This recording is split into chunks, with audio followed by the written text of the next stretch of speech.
Hi everyone, welcome back to my channel. This is Kat. So as I shared in my last video, it is quite difficult to transition from academia to consulting because there's this steep learning curve, right? And I was asked on Instagram that, share a little bit about presentation skills. Is it actually transferable as all of the consulting people talk about?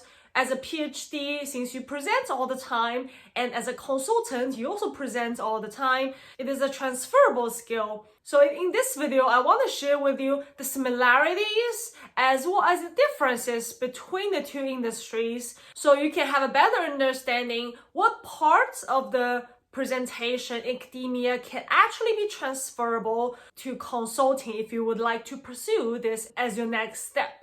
I thought this is very important to discuss because presentation is your final deliverable to your client as a consultant. So that really determines how good your team is, how good your presentation is, and if the client will be a returning client, right? And in academia, that is also very critical because that is the way to present your work to a broader audience. So it is very interesting to compare side by side to better understand what you can improve if you would like to transition to be a consultant.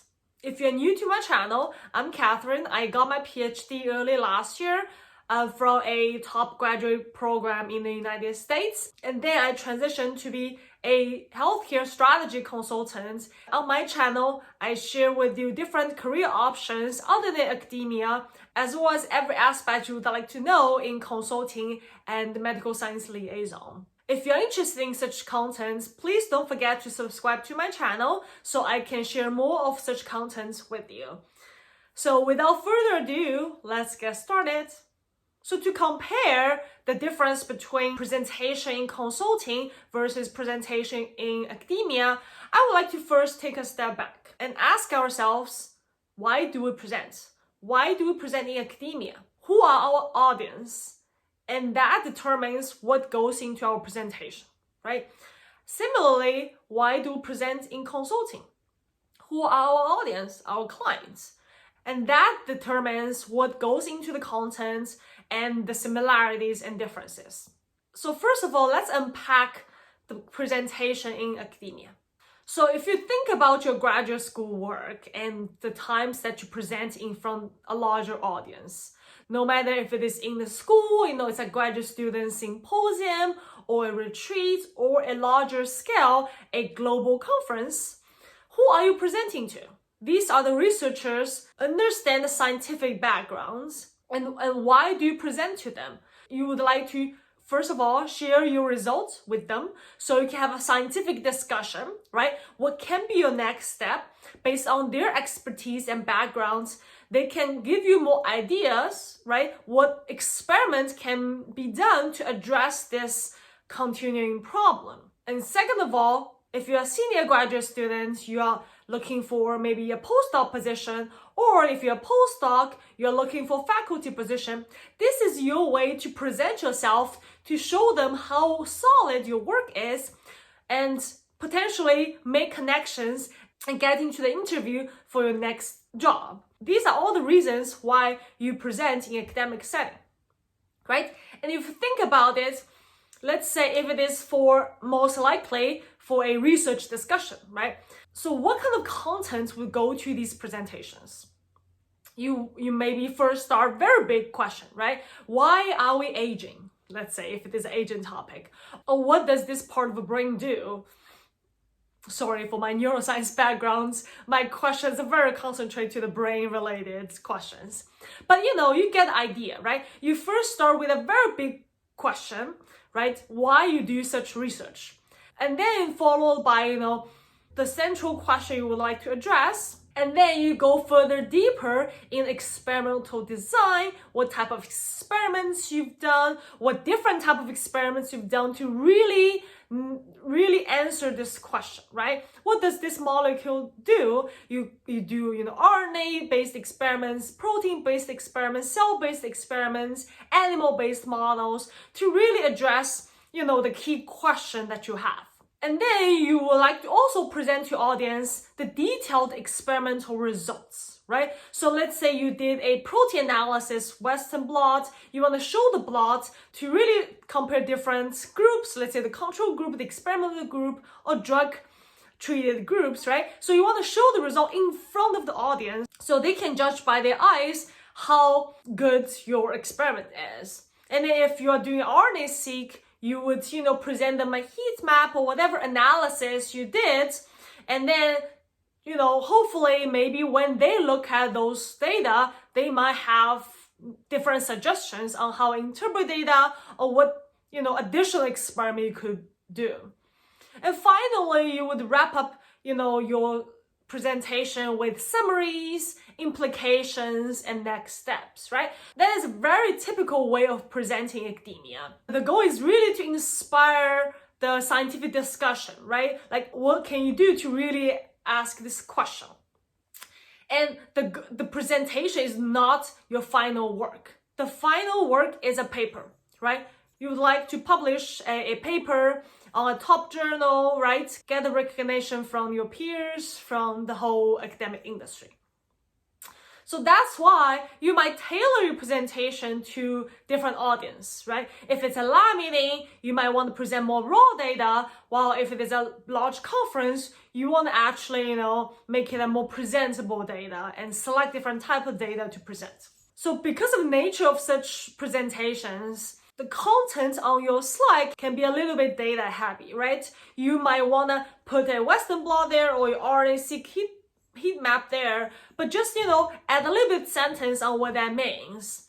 The slide does not have to be self-explanatory because you are always there when the slides are there, right? And also, these slides will not be circulated around the community, right? It is your slides. Without permission, others cannot get those slides. You own these slides. And lastly, when you present, it is typically a more professional setting, right? Except in the lab meeting, a very informal discussion. If you present to the external audience, typically you're given, let's say, 20 minutes, 40 minutes, an hour. You have that block of time that you present your slides. The audience typically would hold their question until the end, and you leave, let's say, 10-15 minutes for discussion, right?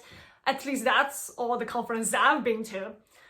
And remember all of these details I've mentioned, from why you present, who are your audience, how you present, how the presentation deck is laid out, and the style of presentation. Because I want to really compare all of these aspects to how you actually present in consulting to really understand the similarities and differences. So now if we look at presentation in consulting, right? First of all, why we present and who are our audiences? We present to deliver all of our work in the past few weeks, few months to our clients. And what is the goal of this presentation? The goal of this presentation to help clients digest all the content during this time of the presentation, so the client can actually own these slides. Remember, in consulting, the final deliverables are those deck of slides, right? In the end, you hand these slides to the client, and the clients own that. That's the first key difference I would like you to understand. In consulting, you are not the owner of these slides. In the end, ideal is clients fully understand what you mean in these slides, and then they can take these slides, present to whoever the key stakeholders are that they would like to present to. They own these slides, okay? If the client is, let's say, the CEO of a biotech company, he or she owns these slides. They can use these slides and then present to their board members, their customers, whoever they would like to present to, okay? You don't own these slides. That's the key mindset change. So your goal of this presentation is really to help client understand what they are trying to say with this slide deck. Okay, so that is really the key difference here. With that in mind, now your final presentation really is trying to engage your clients. So the second difference is very easy to understand is this type of presentation is more informal, okay? It will not be, let's say you schedule an hour and a half final presentation time with your clients. it's more like a workshop. It's not really, you present for an hour and leave 30 minutes for them to ask questions, right? You really want them to engage on every slide. So they should ask questions along the way if they have any. It is a more discussion-based, informal presentation. That might be to your surprise, because when I tell many of my friends that, they somehow thought being a consultant, it's more like you dress up really nicely and standing in front of a large group of audience, your clients, the stakeholders there, and be very formally present. No, that is not really how strategy consultant work, okay? So just to clarify, all I'm talking about is really for strategy work. So for strategy, it is an answer to a very broad question, right? So the stakes are very high. So you want your client buy-in at the moment of your final presentation. So that leads to the third differences. Because the final deliverables are this deck of slides, it is at a much higher stake. Okay, you don't really want to have typos or little things mistakenly written on your slide that delivered to the client.